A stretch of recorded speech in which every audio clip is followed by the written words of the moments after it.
I can't be that therapist for you. No. I want to be your friend. I want to talk about fun shit. Yeah, and what we're working on and what we're moving towards and what we're growing on and what we're, Which I hate saying. I hate because it sounds nasty, right? It sounds girl boss. It sounds Sophia Amoruso. It sounds like real lean in Sheryl Sandberg. Like it sounds like real crazy. But it does. I'm always hesitating as I'm speaking. So I'm like, do I sound arrogant as fuck? Yeah, so like condescending as hell. Yeah, I'm out here moving, shaking, bitch. What you doing? Like, oh, you're still your job, L. In this economy, bitch, what?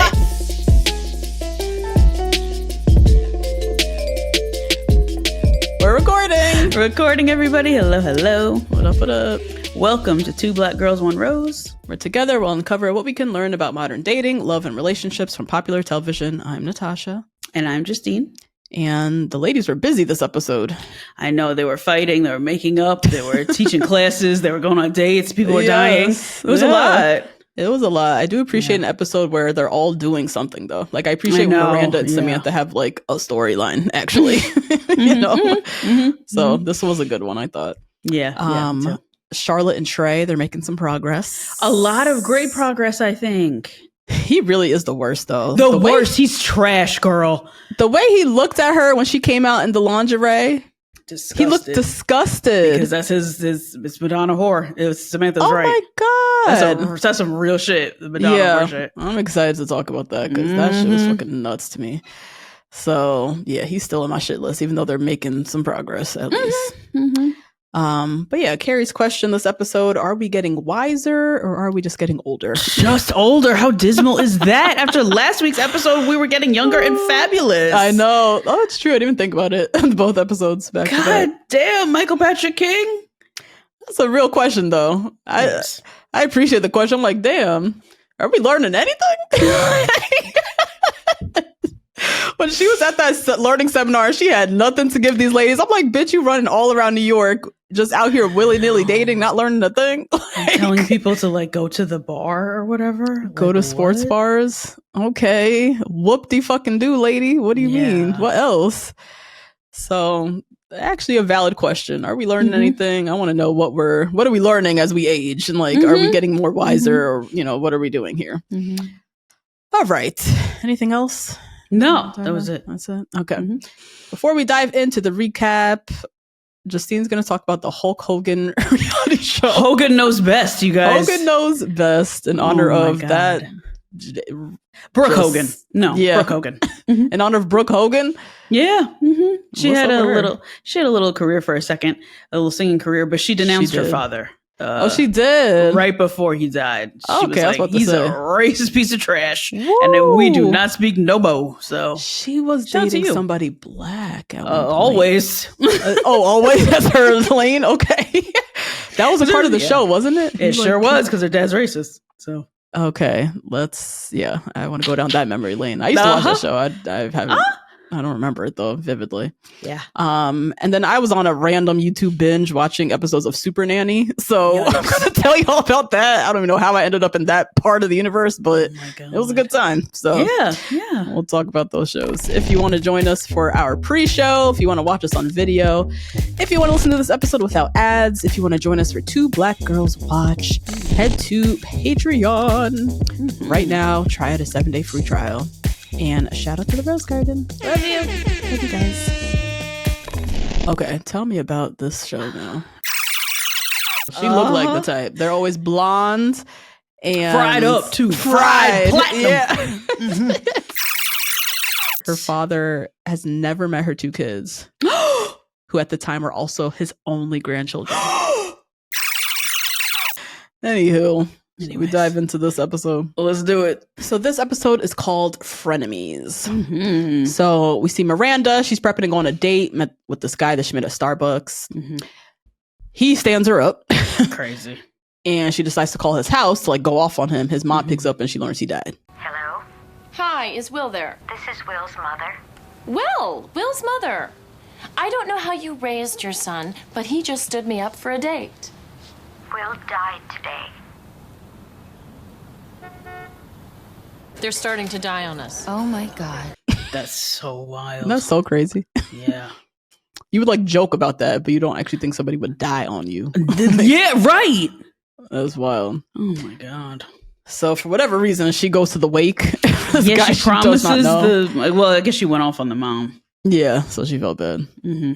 So her and Carrie go to the wake. After the wake, there's like a little happy hour, a little hangout. Is this white people repass? The white people repass, I guess. And there's a lot of men here, so they're checking them out. And Carrie runs into Jim, a guy she dated like 8 years ago. Carrie? Hey, it's me, Jim. Oh my God! Hey, Jim! Hey, your hair. Yeah, I know. I cut it for a real job. I'm an engineer now. On the railroad? Civil. And him and Miranda are kind of like hitting it off. But Carrie gives her the tea that he's an asshole. Like, stay away from him. But Miranda's like, I don't know. He seems like nice now. He's cute and nice. I don't know. So she goes on the date with the asshole, and he says he's changed a lot since Carrie. It has been 8 years. They have a great date. I would believe it too. Yeah. They seemingly have a good date. She debriefs with Carrie the next morning, and she's like, okay, you wait and see. Yep. So then at the end of the episode, we see Carrie, Miranda, and Homeboy go out for drinks, and he goes in on Carrie. I lost track of you, but I always read your column. There's a lot of sex in there. You didn't seem to know too much about sex when we were dating. Did you ever hear his band play? No, She was too busy going shopping for shoes. They come in handy when you're walking all over people, huh? Carrie doesn't walk all over people. She sure as fuck did with me. Well, maybe that's because you're an asshole. On Carrie 8 years ago. But you want me to think that you're different from 8 years ago? Bye. Oh my God. So just proved himself to be an asshole. Samantha, this episode, we see her run into her like southern doppelganger, basically. Yes, Barney's. Claire Ann. Let it go and no one gets hurt. I know Taekwondo. I know the manager. You're spunky. I like spunky women. We're a dying breed. No kidding. I'm Claire Ann. Don't let the southern accent fool you.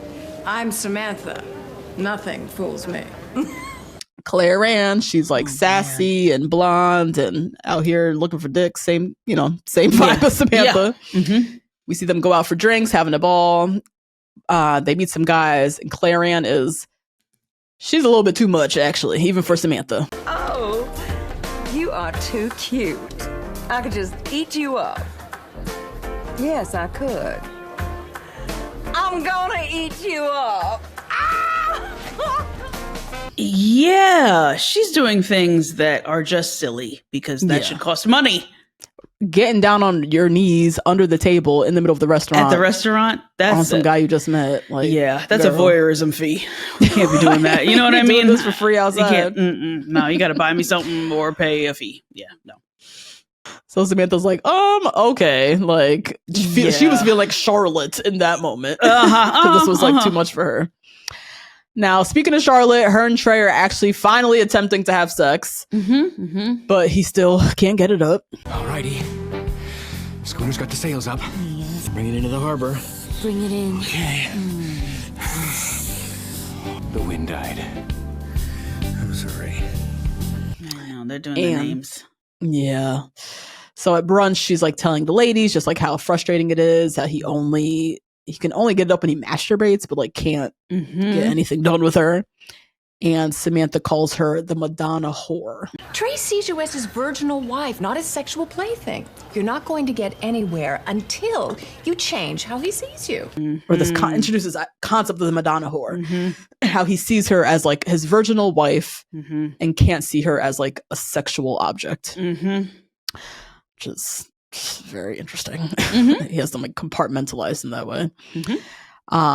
Now later at brunch, Samantha, she's going off about her sexcapades and she's fucking some strange dude. She doesn't know anything about him, just like doing her usual.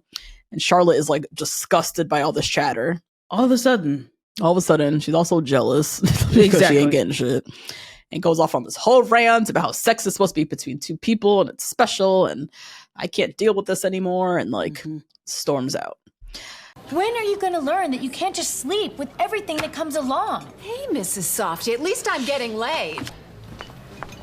That girl needs a stick out of her ass and a dick in her coochie pronto. Am I right? We then see Carrie and Charlotte go out looking for some lingerie. And Carrie's trying to like get her to see Samantha's side. And she's like, I just need a break from Samantha. She's doing too much these days. And Charlotte, which we see Charlotte do this every now and then. Every now and then she gets tired of these girls and like tries to go with her other friends. And then always finds herself back with the girls because her other friends suck. Yep. So she decides to go out with her married sorority sisters because they'll understand her. Because they're married. And she blurts out to them that Trey can't get it up. My husband can't get it up. I'm so frustrated. Charlotte? I mean, don't you ever just want to be really pounded hard, you know? Like when the bed is moving all around and it's all sweaty and your head is knocking up against the headboard and you feel like it might just blow off. Damn it, I just really want to be fucked, you know? Just really fucked. The only heads blowing off were those of Kappa Kappa Grandma. And she just wants to get fucked. And she like can't understand. Do the bending. She just can't understand why. You guys get it right? And they were like, ma'am, this is disgusting. We're in public. Like, God, I can't with these bitches. So she storms out and realizes she's become like the Samantha of the group, essentially. And then, at the end of the episode, we see her put on her little negligee for Trey. A fabulous one. Very cute. I love this. It was fabulous. And she looked like, amazing. Yes, she did. And he was like, take that off. What are you wearing? Oh my God. He looked so disgusted. It was sick. And he says, take it off. So she does. And then he's like, ugh. And he like looks away. Ugh. And she just says to him, I'm your wife. I'm sexual and I love you. So what the fuck? She starts touching herself. Yeah, they do the dual masturbation thing. Trey? I think we have a stiff breeze.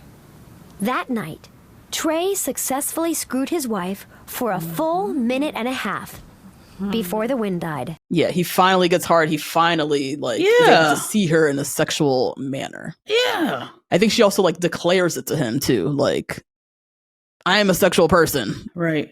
Know this, respect that, at least hear it, you know? And we learned that they successfully had sex for a minute and a half. So, progress. That's great. We'll take it. Yeah. And she calls Samantha as like her first person she lets know. Carrie, this episode, is teaching a seminar at the Learning Annex. How'd she get this job? I don't know. Great turnout. Packed with women. House. Everybody wants to know about dating in New York and get all these, intel from Carrie Bradshaw. And she gets up there and she just gives this cliche. There's 2 million men in New York City and they're just outside. You just got to go out and meet them. And they're all like, She didn't even make it to the podium, bro. She don't know what the hell she's doing. She's gonna come here, collect her quick little check, and then get the fuck out. And then these people leave. pay for this, ma'am. Right. No pride. So they're looking for like specific advice. Where do we meet men? What do we do? And then they start asking like, are you married? Have you been married? Like, It's you. Are you married? No. Have you ever been married? No, not that I'm aware of, no. How old are you? Look, I'm really not an expert on men, okay? I just write about this stuff. Then why are we paying to hear you talk about it? and when they figure out that she hasn't been married, they get pissed. They're like, what are we even paying for? Like, who are you? Like, what do you know? And we learned later that people ask for refunds for the class, which is crazy. I would too. She didn't give me any info. None. So that's where Carrie gets to wondering, like, the longer we stay in New York, do we actually get wiser about dating and men, or are we literally just getting older and we're not learning shit? If you stay single in New York long enough, you're supposed to get wiser about dating. What men to pick, where to meet them. But what really made any of us experts? Wasn't our single status a neon sign that we couldn't get it right? What if all these years in New York have only made us older, more confused, or dead? Are we getting wiser, or just... And we see at the end of the episode, she goes back to teach another class. There's only 5 people there. Yeah. And she decides to take the ladies out on the road and like take them to a bar to meet men. Hi, I'm Carrie Bradshaw. I know you've paid good money to find out how to meet men. And I have to tell you, I don't know a whole lot about it, but I do know this. You are not going to meet them sitting in a learning annex class. So, ladies, grab your bags. Yeah, this is a little bit more success. Better for her teaching style. Yes, definitely. And that was the episode. Mm-hmm.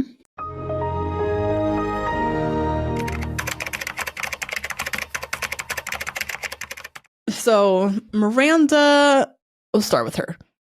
Mm-hmm. She wants to go out with a guy that Carrie dated before and described as an asshole. Mm-hmm, mm-hmm, mm-hmm. And she's doing this, fresh after her last guy just died on her. So, she's anxious. She's just desperate a little bit. She's dying to go out with somebody. It's been a minute. Yeah. But yeah, is this desperation? Like, how did you look at this? Is this desperation? Is it like, okay, this is another woman's trash that could be my treasure? Like, could be my treasure. Yeah, I would think so. Just because there's such a huge time gap. Right. 35 to what, 27, 26, something like that. Mm-hmm, I would think you were different. You would change, yeah. Yeah. And Carrie was like, okay, go find out for yourself. Yeah, find out. So, yeah, definitely. Yeah. Pass him around. I agree. If my friend was adamant that this guy's an asshole, but all he is showing to me that he's a nice guy, and it's been 8 years, in my head, he grew up. He matured. He changed. I would definitely be more inclined to do what Miranda did, which is give it a chance. Yeah. I would also argue to Carrie that she's a different person as well. Yeah. So maybe he was an asshole to you. Mm-hmm. You were maybe asshole to him. That's what I would think too. You're a different woman. Yeah. Mm-hmm. He was just an asshole to me, but maybe, things are different now. Whatever. Things are different now. Yeah. But yeah, I do think I agree with the idea of that another woman's trash could be your treasure. It just depends on what kind of trash we're talking about. Carrie with this, he's like an asshole. That's, kind of vague. What does that mean, actually? Right. Now, if we're talking about he cheated on me. Right. Or he, went off about my mama or something, that's a different kind of trash that person should probably be off the market for everybody, What if he was an avid Kevin Samuels subscriber? Oh God, no. No, right? Yeah. That's a no. I wouldn't date that, and then I wouldn't recommend that to anybody, Right. Mm-hmm. If he cheated on me or, that, no. If he was just an asshole, broke up with me in a weird way or ghosted me or something, I could chalk that up to being just immature. And 8 years later, let's give it a whirl. Maybe he's not doing that anymore. Maybe he learned, Yeah. So I think there's, room for growth. Do you think an asshole can grow out of their assholeness? Yes, definitely. But it takes something really tragic and insane for them to grow out of it, especially men. But yeah, they can. But it takes real specific situations because men don't grow out of that easily because they don't have to. Yeah. Man, men could fuck around for a long ass time. We still Tyson Beckford on King's Court. We see that Girl, nigga still we haven't fucking even around. talked about this. Oh my God. He is riding my nerves. Is he still between women? He still has a few. Yeah. A few? He still has 3, I want to say. He just picked up a new one. Yeah. A new one? He just picked up a new one. Because she was supposed to be for Boozer, the other guy. Yes. And he just locked things down with his girl. Yes, I saw. You saw it? So now she's moved on to Tyson. And he's like, all right, cool. Come on in. You're supposed to be dwindling the women down, not collecting more, my guy. No, he wants a harem. He does. And that nigga's 55, I think. 50, yes. He's in his 50s. But he's not had to learn because there's even at 55, he looks damn good. And the women are just, they don't give a fuck. It's Tyson Beckford. They're going to give it a roll, going to give it a try. Oh my God. So yeah, one can hope Ben will change, and that they do at some point, but it might be a while. Now, Samantha describes Charlotte as the Madonna whore, where Trey sees her as this virginal wife, but not a sexual plaything. Yeah. What is this concept? Is this true? Oh, what is yeah. This? Yeah. This happens a lot. With men. You know what? Who's the most recent? I would love to say that one of them could perhaps, I'm not sure of their situation, but this is just the first one that's coming to mind, is Cardi B and Offset. Oh, okay. They had a very, very active sexual and emotionally tumultuous life before they got married. They got married, and she has had, I want to say, 3 kids by him. And pretty much like back to back. I want to say Culture's like 6 or 7 or something like that. And then her youngest child is under 1. And, you know, she hops on the surgery table every single time after she has a baby. She is, you want to talk about fat phobia? Yeah, girl. I know. Terrified. I know. Petrified of being Oh, fat. God. So she always wanted to be like this perfect image for him. They had a lot of threesomes together. Oh. Wow. She just did a lot of, from what she has displayed, a lot of negotiating with monogamy for the sake of their relationship and to make him happy, which reminds me of a Madonna whore concept. Just me is not enough. Oh, okay. I need to, yeah, and you know, Cardi loves bad bitches. Yeah. So, you know, maybe, you know, she could have been into it as well. But that happens a lot where women have to start negotiating with their monogamous practices in order to be the sexy one in front of their husband. We see this quite often. I'm trying to think of another couple that was doing this. Like the girls on Love and Basketball Wives. You see them try these kind of shenanigans a lot where they're like, oh, we just went to the strip club together. Oh, yeah, I like women too. Oh, da, da, da. It just keeps the bar, keeps moving. Yeah. Yep. But really, their husband doesn't seem like that no more. And they want to go out and get some like ass real quick, you know? Oh, I see what you mean. So it's like new pussy, you know? The husband potentially doesn't see them in that way anymore. Especially after they've had kids. If they've had kids, your body's changed. You know, these dudes are the worst. Jesus. I don't know how more aren't dead. I don't understand how you, after I pushed a baby, I grew a baby in my belly and then I pushed it out and you expect my body to be exactly the same. Oh, perhaps better. Or better somehow. Like, yeah. And there's only one, Tiana Taylor's the only one that's like, that's like, you know what I mean?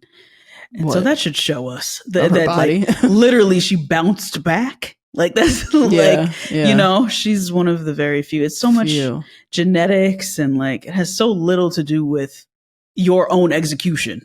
Right. You know? Right. Totally. So yeah. Okay. Anyway, so those guys, they see you differently now. You're the mother of my kids. I put you in this other category. Yep. Maybe it's not to this extent of like the virginal wife, but like, right. You're just in a different category that like for sex, I need to go elsewhere now. Yes. So then the women sometimes, which is true, we do see this on Love and Basketball Wives, whatever. We go into the strip club, my husband, we're trying this, we're trying that, opening up sexually in ways that you might not have thought you would. Right. But in a way to appease and to hopefully get him to see you in a more sexual manner now. Man, I would love to know, anyone put down below, if this happens on the Secret Lives of Mormon Wives. Oh, interesting. Because don't they do that switching around and moving? That's what they were supposed to be doing, yeah. That allegedly. Swinging and allegedly. Right, whatever. Yeah. But I wonder if that's part of it, because they are big time, like, I'm a virgin, I'm a good girl, blah, blah, blah, blah.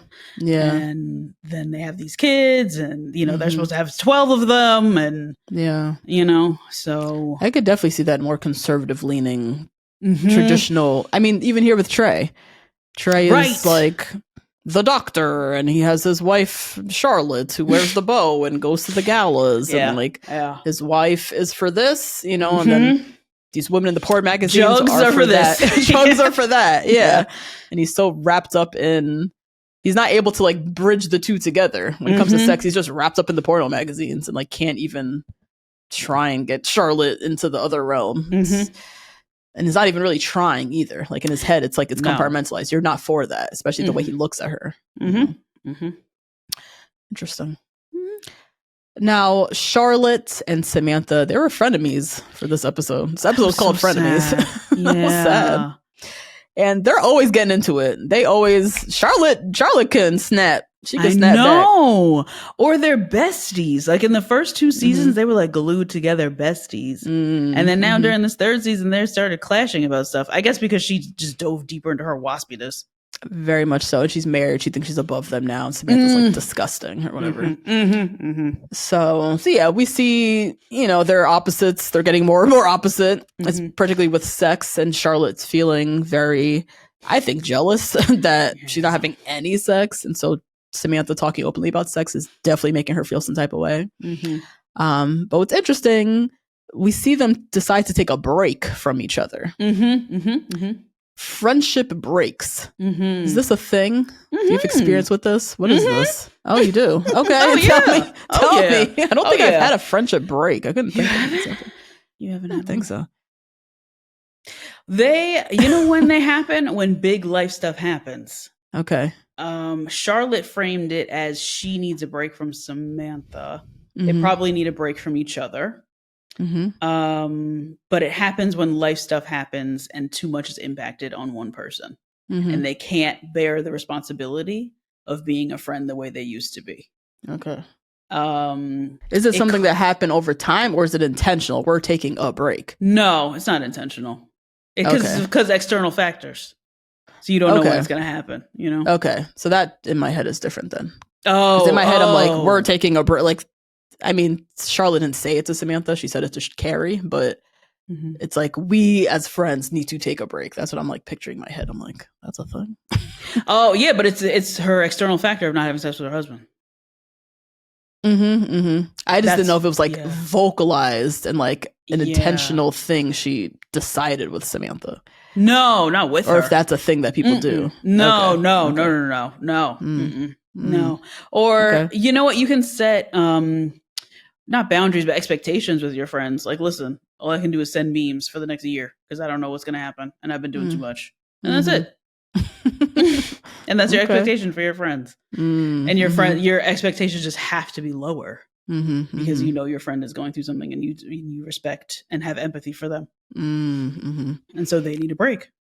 Yeah, so it's almost taking a break from like the intensity of what the friendship used to be. It seems, yeah.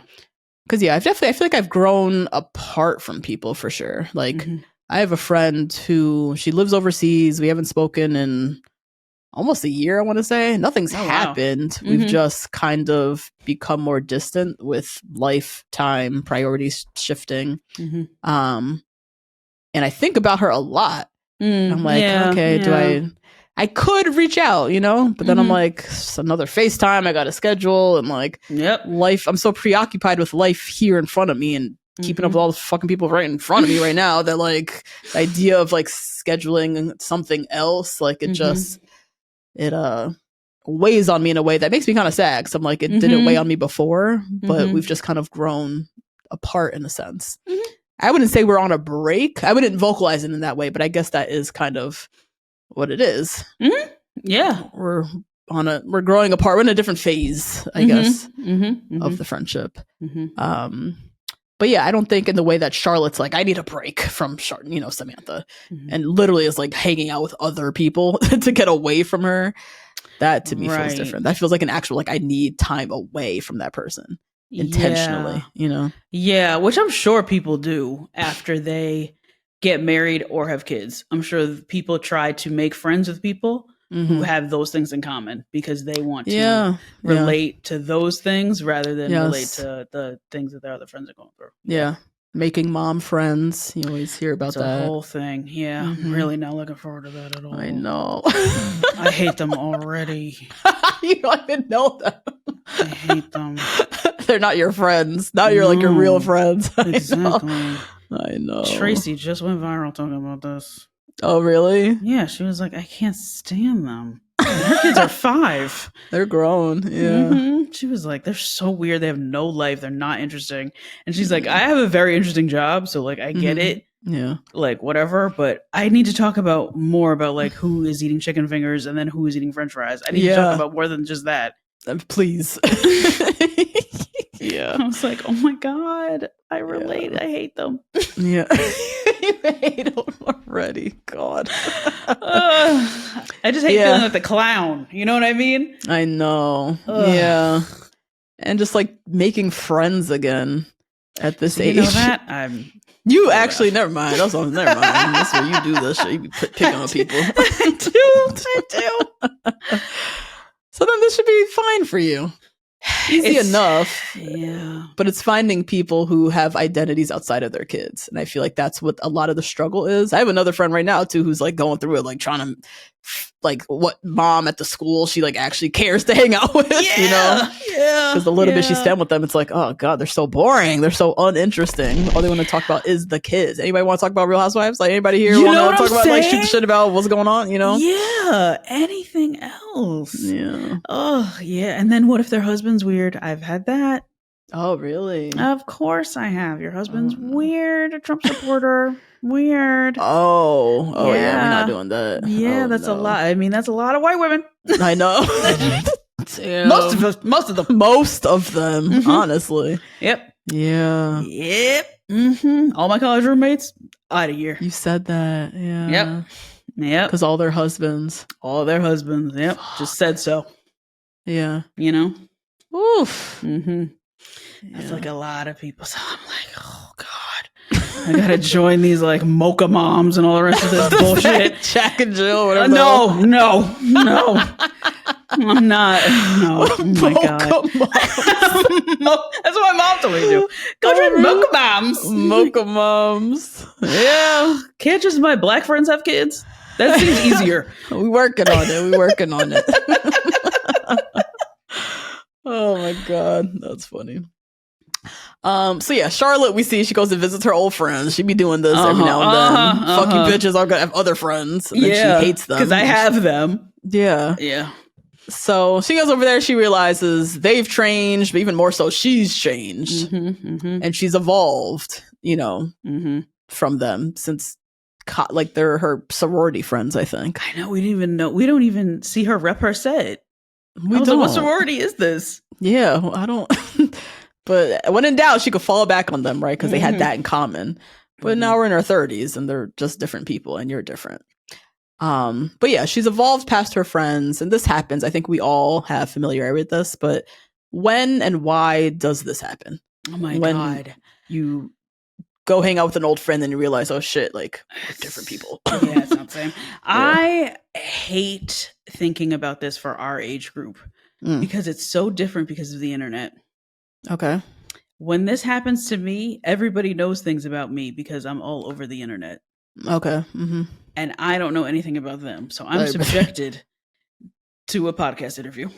And I'm looking across from them and I'm like, but you're whack now. Damn. No, for real. You know what I mean? Like you haven't evolved from school or wherever we were doing in common. Yeah. You want advice from me on how to start a Patreon.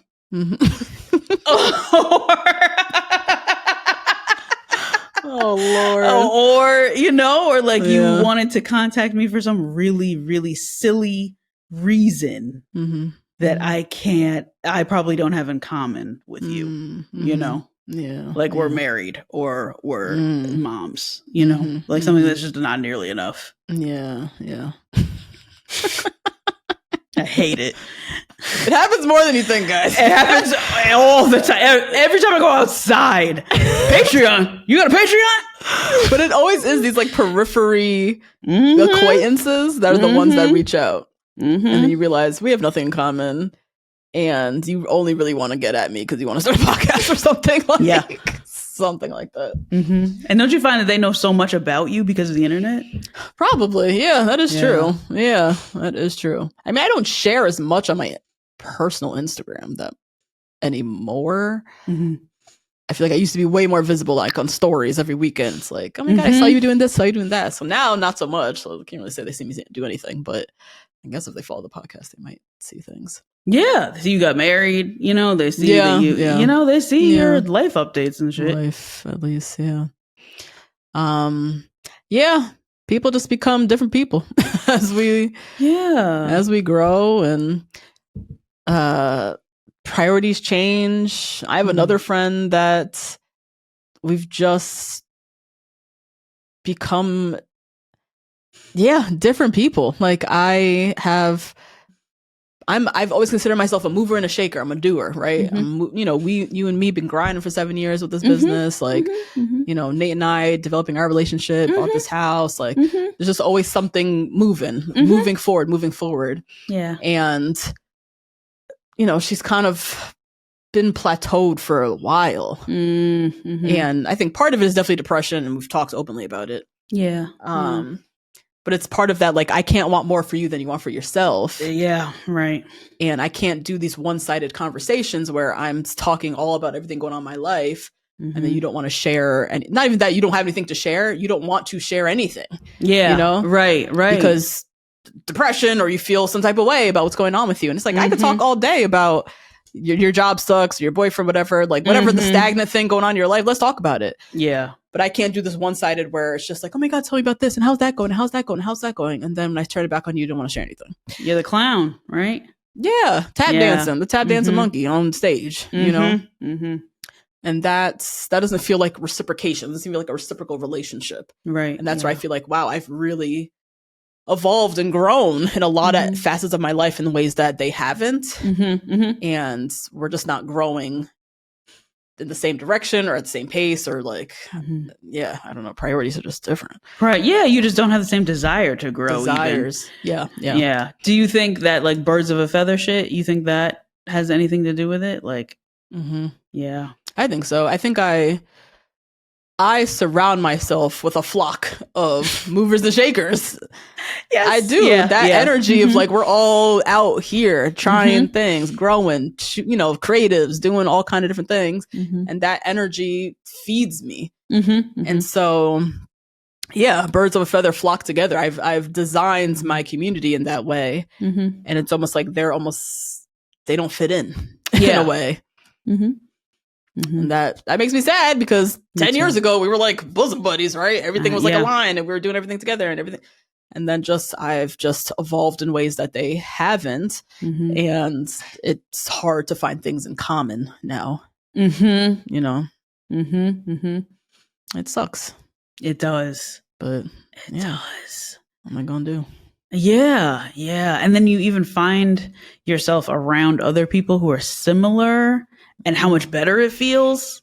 And it feels like home. Yeah. I remember I went to our friend's birthday party, and she's in the publishing industry, and she had like all Black women in the publishing and media industry around. I stayed for hours, bro. Hours talking to these girls. Oh, they were so great. They all follow us on Instagram. They're great.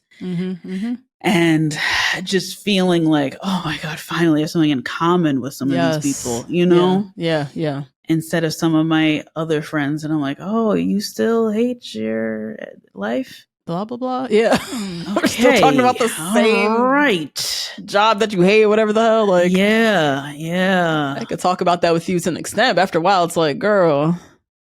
But you need to hire somebody. You like I'd pay the lady to read me down every 2 weeks. Yeah, right. So that I can move forward. I can't be that therapist for you. No. I want to be your friend. I want to talk about fun shit. Yeah, and what we're working on, and what we're moving towards, and what we're growing on, and what we're, Yeah, that's what it is. Which I hate saying. I hate, because it sounds nasty, right? It sounds girl boss. It sounds Sophia Amoruso. It sounds like real lean in Sheryl Sandberg. Like, it sounds like real crazy. It does. I'm always hesitating as I'm speaking. So I'm like, do I sound arrogant as fuck? Yes, like condescending as hell. I'm out here moving, shaking, bitch. What you doing? Like, oh, you're still your job, L in this economy, bitch. What? I know. I don't want it to sound like that, but it is a bit of, you just find your community and your people that move at your same energy, right? Energy. The people that move at your same energy. Yes, that's a great way to put it. Because those people can be energy vampires to some extent. Yes. Right? Yes. They go out with you because you might be their only ambitious friend left. Yeah, that's true. You know? Yeah. And that's not the role I want to play. I want us to be equals, and I want us to be friends. No, and I don't have any energy left to give you. As life moves forward and as more ancillary people are coming in who I don't get to choose, right? I can't be choosing you, and you're sucking the life out of me. Yeah, that's what I found too with growing up. I have sister-in-laws and brother-in-laws and now new people to new people in your life. All these new people. And some of them you do not get to choose. Yeah. And you have to say, I love you anyway, you know, at Thanksgiving and Christmas and all the rest of this. And it sometimes can feel like, okay, well, I have all these new people. I cannot choose people who aren't doing enough for me. That's not going to work out. Yeah. We become more choosy for sure. Because time and energy is so scarce these days. Yes. So you're either going to be with it or you're going to get kicked to the curb. And that is just how it is, you know?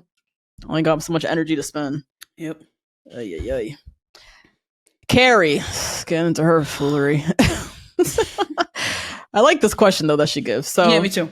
She goes through the seminar. She's bombing the seminar on like how to catch a man, and you'd think she would be the person to do this. But she's giving all this cliche advice, and people are like, "Why the hell are we paying you?" And she really starts to wonder, like, the longer you stay in New York, and the more you're single, the longer you stay dating in New York, like, are you actually gaining any wisdom about dating or men, or are you just getting older with the years? What do you make of this question and think about yourself in New York? Like, did you feel like as the years passed, you were actually getting wiser? Yeah, I think she frames it in such a patriarchal way. Oh, I think as you get older, you learn more about yourself. You don't learn more about men. Yes, that's how I thought about it too. Yeah. Okay. Yeah. Because that's really what's most important. You actually need to eliminate rather than gather. Unless you're a Samantha, right? Who's a hunter and a gatherer. Yeah. Right? Truly. Totally fine. But if you are like Harry, like Miranda, like Charlotte, you have a specific goal of a long-term monogamous relationship. You have to know so much about yourself. As we see with Charlotte, she's really having a hard time because she did not know that self. True. And so she's getting dumber, right? Charlotte is real bad. Yeah. Real bad. She got so much dumber over this past season. From her hanging off that boat to now. She's a totally different bitch. Like, it's so crazy. God, yeah. And then we see Carrie, who's gone through hell, who seems wiser to me by the end of this episode. You know, she stole that other guy's weed. And just like left him there. You know what I mean? Like she's just doing smart shit. She's like not taking shit too serious. She's alone. She's not going back to this guy, Jim, who's an asshole. She told Miranda to do it. Like she's getting smarter. So yeah, I think it's more about the self. Yeah, I agree. I feel like I got wiser about my own desires, about my own deal breakers, about my own, approach and methods for how I wanted to date. Wiser about men. I don't really know if I was thinking about it in that way. I was just thinking about it like what I need to learn with each year that passes, that I'm still single, still on the hunt. What is it about me? I feel like men are like, the way I thought about them in dating is very simplistic. If this guy likes me, he's going to make the effort to spend time with me. Right? Yep. If he really wants to spend time with me, he will make the time. He will put in the effort. He'll plan the dates. And that's kind of just like the simple truth of men, I think. And I feel like I kind of learned that, and then I didn't need to like spin my wheels thinking about them anymore. Or the situation, or how it could be different this time with this guy. Right. That's just the blanket. Just a blanket kind of way for me to manage my expectations is just always coming back to that truth. Yes. Yeah. So I didn't have to keep thinking about, am I learning more about men? It's the same shit. It's the same thing. If he likes you, he's going to be spending time. If not, then he doesn't like you. Move on. What do you want to implement different this year, Natasha, as far as how you want to date different? So I do think it should be decentered from the men, and just like, as we get older, how are you treating yourself in this dating process? What's a new approach you're going to try for yourself? And really just keep it on that. Now, my last question that I have, the women in the seminar, when they find out she's not married, they come down on her heavy. Can single people give dating advice? What do you think of this? Yeah. Me too. I was like, damn. The way they said, you're not married, the eye rolls. Like, I know. Oh. The instant rejection. Yeah. We have to remember, though, the time period that we're in, right? We're in 03 to 02, right? So we're in the land of self-help books. We're in the land of equations. Yes. Of learning annex seminars to go learn how to do whatever. Yes. We're on the precipice of Patty Stanger. Right? She's on her way. This is how you bag a millionaire. You have straight hair. You don't let him hit it till it's exclusive, and you have a 2-drink maximum. Yeah, you know, like oh my God, there's and you're petite, and you're a spinner, and you're like all these other like all these crazy things, insane rules that she had. But you know, people really wanted to follow those formulas, and I wonder all the time if it's because of the expansion of technology and the internet. Okay. If people wanted just like rules to follow so they could get what they wanted because everything was expanding so fast.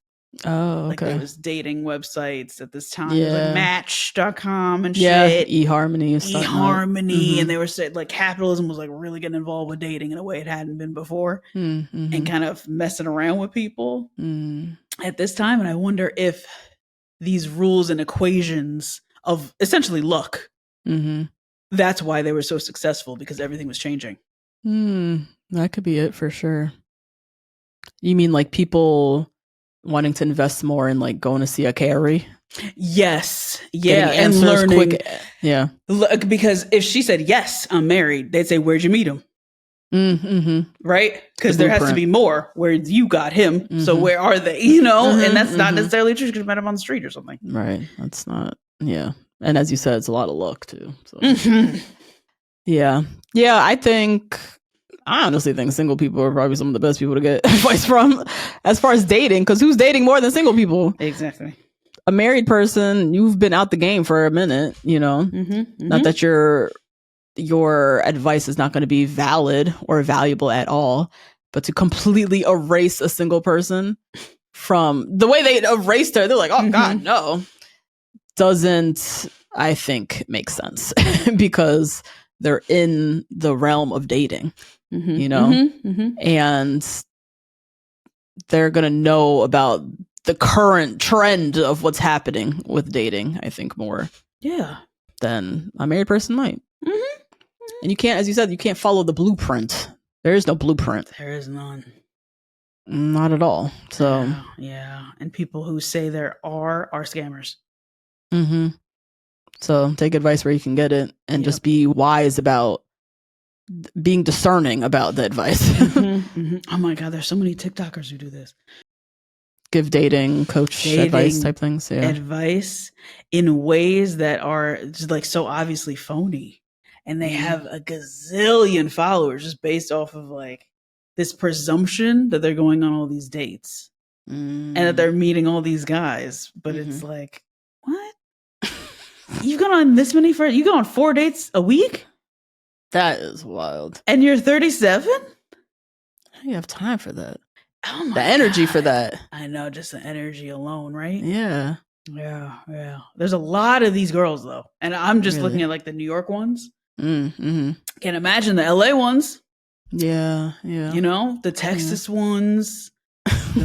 Like the small town ones, like St. Petersburg and shit, like those girls, you know, they're probably killing it, killing the game in that little market. Yeah, I'm like, are you making this up? Probably. We're all making it up. The marrieds, the singles, we're all making this shit up. We're all just trying to this worked for me one time. Try this out. Yeah. So as I say, be open to advice. I think, or hearing little nuggets, but you have to be discerning to know, does that sound like some bullshit? Or is that, that's actually a creative idea. Right. That can maybe apply differently, you know? Yeah. Anyways, that's all I got. I have one more. Oh, yeah. Do you think that you can talk to your friends about everything in the way, because, you know, I'm always team Samantha, but this episode I did find her to have a real lack of empathy with Charlotte. I was like, you need to be a little bit easier on her now. Like, you know, she's very clearly in a very sensitive spot. Yeah. You know, do you think that you have to tell your friends everything, or you just go out to Samba? Sometimes you just go out to Samba. Yeah, sometimes you just go out. I mean, I think Charlotte, she started off well with just having Carrie in her court. But I feel like she wasn't getting what she needed from Carrie, so she was kind of forced into opening up to Miranda and Samantha to get like other intel. And they were pressuring her too, right? They were like, "Oh, aren't you fucking all the time? Yeah. Aren't you?" Right? Yeah, that's true. They kind of like dragged it out of her. I don't think she really wanted to give it out. No, I don't think so. But yeah, I don't think you have to tell your friends everything, and I think you have different friends for different areas of life. Also, I told you about that Substack that I still haven't shared, and I keep talking about it. I gotta go back to my history from like forever ago on Substack about your right to privacy. And it just really impacted me because I was like, I like to think of myself as an open book, and like sometimes it's fine to keep things to yourself or have a certain friend that you trust for whatever reason to open up on this specific topic to.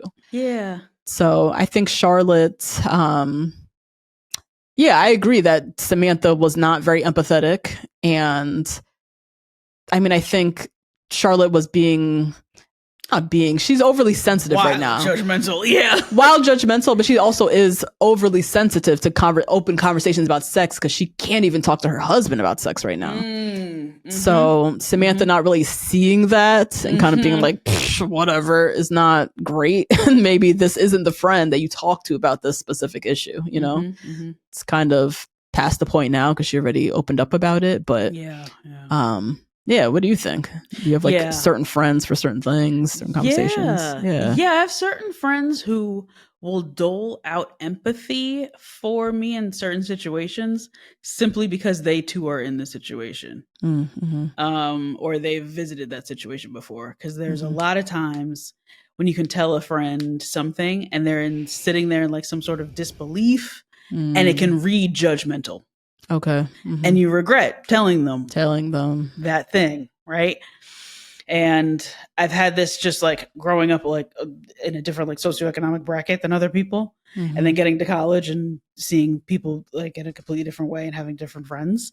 But yeah, that can backfire on you when you feel that instant judgment from friends who haven't been in the situation that you're talking about. And that feels terrible. Icky. Yeah. Yeah. But you have to pay attention to that. And okay, this is not the person I can go to for this thing. Yeah, it doesn't mean they're bad. Doesn't mean they're bad. Doesn't mean you can't go to them for other things. Yeah. But on this specific thing, I'm gonna get fed from a different friend. Yeah. In the way that I need. And that's fine. And you're not gonna be the freak show. Right. Yeah, or be made to feel bad. Yeah, because in that sometimes moment. it's like, wait, what? What happened? Why? Yeah. Ugh, that happened to you? Like, you know, See, no. All that energy, you already not it, girl. Nope. Put you in a corner. Do not talk to her about this, and this. But yeah, that's on you, and that's okay that you can have, and still that person can still be your best friend. That person could still be like one of the closest people to you, but you just know certain topics, I'm not going to get what I need from them because for whatever reason they can't understand it or whatever. Right. I've tried with them before. I didn't feel good in that conversation. So I'm going to just reserve these conversations for someone else. That should be fine. Yeah. Let us know what you guys think. Please. You have different friends for different things. Have you taken friendship breaks before? Did they have an announcement and a Canva invite, or did they like it was happen organically? Yeah. Let us know. Join the conversation. Sound off in the comments on Patreon, and we'll be back next time, guys. Bye. Bye.